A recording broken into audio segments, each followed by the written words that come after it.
સિવાય બીજું કઈ જ નથી શ્રીમદ ભાગવત.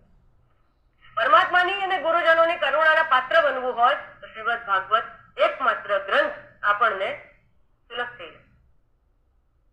જે વેદાંત શાસ્ત્રના બ્રહ્મની વાત અમે કરીએ છીએ, જે ઈશ્વરની વાત કરીએ છીએ, જે ઉપાસના નિર્ગુણ નિરાકારની કરીએ છીએ, શું એ જ અંદર પરમાત્માનું વર્ણન કરેલું છે? એ જ વર્ણન કર્યું છે. કેમ? કારણ કે નિર્ગુણ નિરાકાર ની વાત, બ્રહ્મની વાત જે વેદાંત એટલે કે ઉપનિષદોમાં કરી છે, એ ઉપનિષદોને જે ગ્રથિત કર્યા છે, 4 વેદમાં વિભાજિત કર્યા છે, એ શ્રીમદ વેદ વ્યાસજી જ છે. એમાં એ બ્રહ્મનું નિરૂપણ એમણે કર્યું છે. અને અહીંયા શ્રીમદ ભાગવતમાં શ્રી કૃષ્ણ પરમાત્માનું પણ બ્રહ્મ તરીકે નિરૂપણ કર્યું છે. તો બ્રહ્મ 2 તો હોય નહીં. જો 2 હોય તો બ્રહ્મની અદ્વિતીયતા ખંડિત થાય.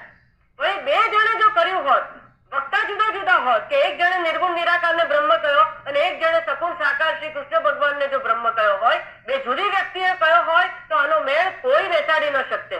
સ્વયં પરમાત્મા પણ નહીં. પણ અહીંયા તો વ્યક્તિ એક જ છે, વક્તા એક જ છે. એક જ વ્યક્તિએ આ 2 ને બ્રહ્મ કહ્યો. તો હકીકતમાં છે શું?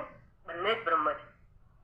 જેમ હવામાં, વાયુમાં ઓક્સિજન અને હાઇડ્રોજન હમણાં ફરી રહ્યા છે, એને હું કન્ડેન્સ કરું, એને હું ખીજવી દઉં તો પાણી બને. આ વરાળનું પાણી બને. એને હું સોલિડિફાઈ કરું તો બરફ બને. હું જયારે બરફ હાથમાં પકડું છું ત્યારે હું હકીકતમાં ઓક્સિજન અને હાઇડ્રોજનને પકડું છું. મને ખબર નથી એની એ જ વસ્તુને હું પકડું છું, પણ એનું ફોર્મ બદલાઈ ગયું છે. આમ ઈશ્વર શું છે? તો કે સત, ચિત અને આનંદ. સત્યમ જ્ઞાનમ અનંતમ બ્રહ્મ. આ બ્રહ્મની એક ટૂંકી અને પૂર્ણ વ્યાખ્યા છે.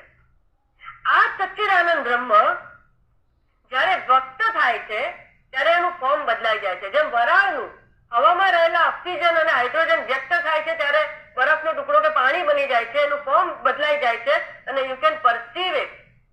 એવી જ રીતે આ પરમાત્મા સગુણ સાકાર. મારે તમને આ દ્રષ્ટાંતથી ધ્યાન કોના ઉપર આપવાનું છે કે વરાળની અંદરના ઓક્સિજન અને હાઇડ્રોજન આ બરફના ટુકડામાં છે કે નહીં? એમ સગુણ સાકાર જયારે પરમાત્મા રૂપ લે છે ત્યારે એનું સત, ચિત્ત અને આનંદ સ્વરૂપત્વ, સત્યમ જ્ઞાનમ અને અનંતત્વ આ સગુણ સાકારમાં છે. આટલું આપણે ભૂલી ગયા છીએ. એ યાદ કરાવવા સ્મૃતિ માટે આ શ્રીમદ ભાગવતનું શ્રવણ કરવામાં આવે